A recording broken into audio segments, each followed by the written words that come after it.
couple of things came together. It wasn't just another coincidence, and it was something I could sense that there is a higher being involved. I didn't know who it is, I didn't know what it was, but I could definitely know that it was arranged for me at that time, for me to meet it at that exact time, and that my heart was prepared for that moment.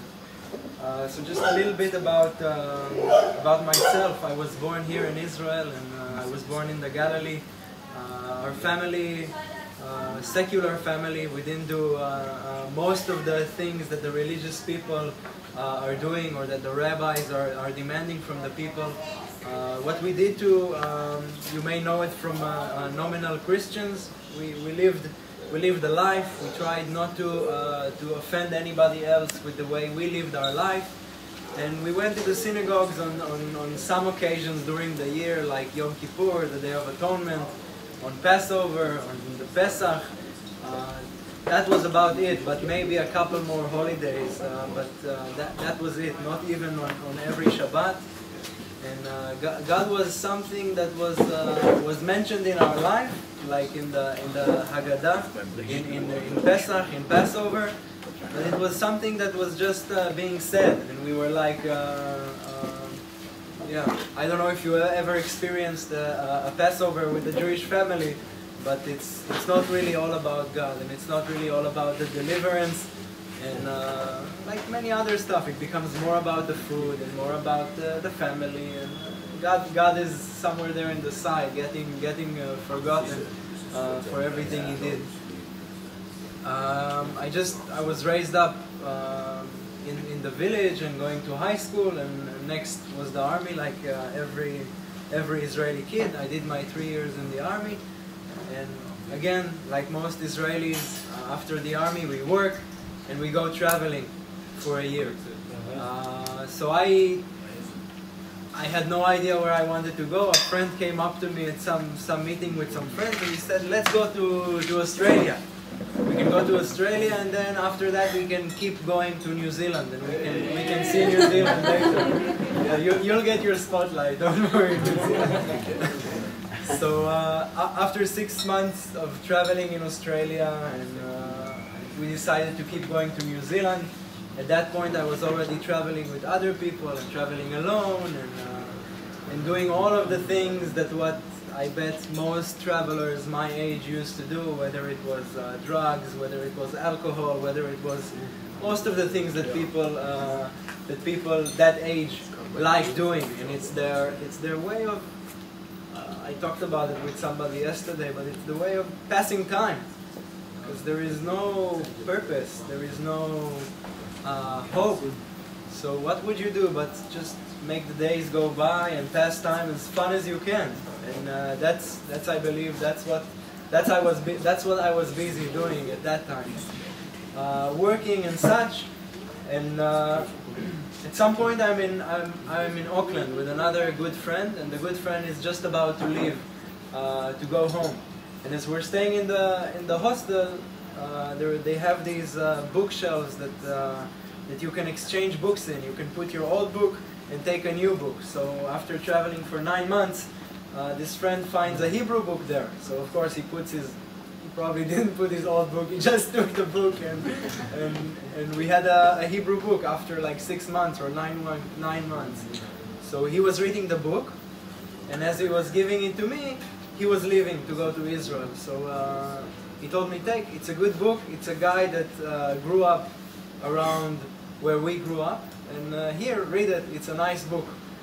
And I don't know if you know, but the place Yaakov comes from, up north, Kiryat Shmona, we, the villages around it, we're kind of thinking we are better. We are better than the city boys. So in the back it says Yaakov grew up in Kiryat Shmona. That's where he came from. So I remember thinking something similar. What good can come out of Kiryat Shmona? But still, I didn't know what was going to come. And yeah, so I took the book. My friend was already gone. I was by myself, and I read the book in 2 days, very quickly. And the book really touched me. And twice along the book, I had tears in my eyes from all the things that I was I was learning about Yeshua. Yeah, why me? Why me? Yaakov's book in Hebrew. And it's not that I had any bad thought about Yeshua, like many other Israelis that I'm sure you're meeting. I just didn't know anything. It's nothing that we were taught in schools. It's nothing that we are learning about. We just think we are Jewish and that's Christian and that's for the Christians.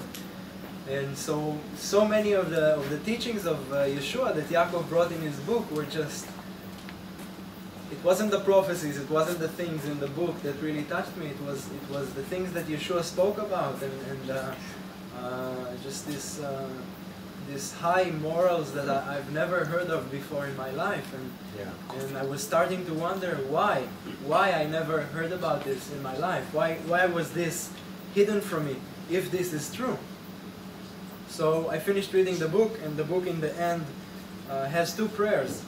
One prayer says, well, this thing kind of made sense, and I pray God that if this is true, show me the way. The other prayer in Yaakov's book is a bit more serious, and that's the parallel to what we know as the sinner's prayer of confessing your sins and accepting Yeshua as your personal Messiah. So I didn't pray that, but I prayed the first one. God, if this is true, show me. So that was it in Auckland. My friend left, I finished the book, I started hitchhiking, and the day after I finished reading the book and I'm hitchhiking in New Zealand. I'm going up north, and the Kiwis here, they know the place Paihia, and that's where Omri stays. We met him lately here, and of course I get to Paihia and I meet Omri. Very, very quickly, I don't know how, but the conversation gets very much about spiritual things. And Omri starts sharing with me about the Messiah of Israel, Yeshua. So I tell him, Omri, this is too weird. Just yesterday I finished reading this book. It was the first time I've ever heard about Yeshua being our Messiah. And now you come to me the day after, I meet you on the street, and you start talking to me about these things again. So just out of interest, he asked me which book, and I told him that it was Why Me by Yaakov Damkani. So now Omri was surprised, and I asked him why, and he said, because Yaakov is coming to my house in 7 days. So he invites me to stay over at his place, to work a little bit in the garden, so I don't have to pay anything to stay there. And I really like that idea. So yeah, so I stay there for 7 days and I meet Yaakov. And just in these 7 days, Omri already gave me the New Testament, and I started reading. And then when Yaakov came, we started going more and more into the prophecies, and to really first time seeing that the Brit Chadasha, the New Covenant, is in the Bible was an amazing thing. First time reading Psalms 51 with what I was learning was an amazing thing. Seeing that the people, David in particular in the Bible, is not to what I think is a religious man. He's a person that knows his God. He has a personal understanding of who is his God, and he is hurting when he feels that he hurt his God. It's something that he can't keep living with when he understands he did something wrong.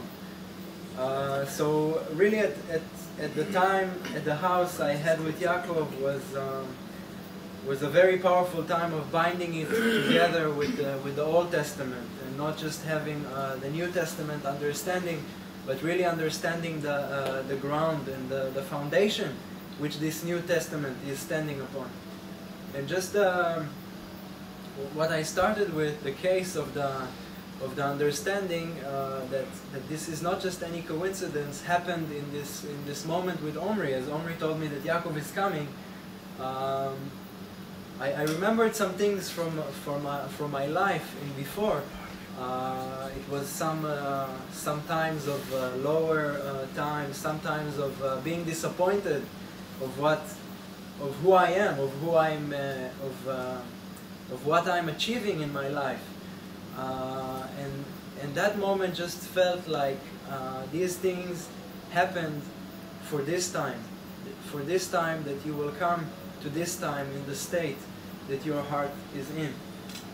And so after the time I spent with Yaakov, the time I slept in the tent in Omri's house, that's when I came to the knowledge, and I just stood and I understood that this is my Messiah, and this is what our scriptures are leading us to. Yeah. And that's my story until then. From then on, it's a different story, but it's still continuing.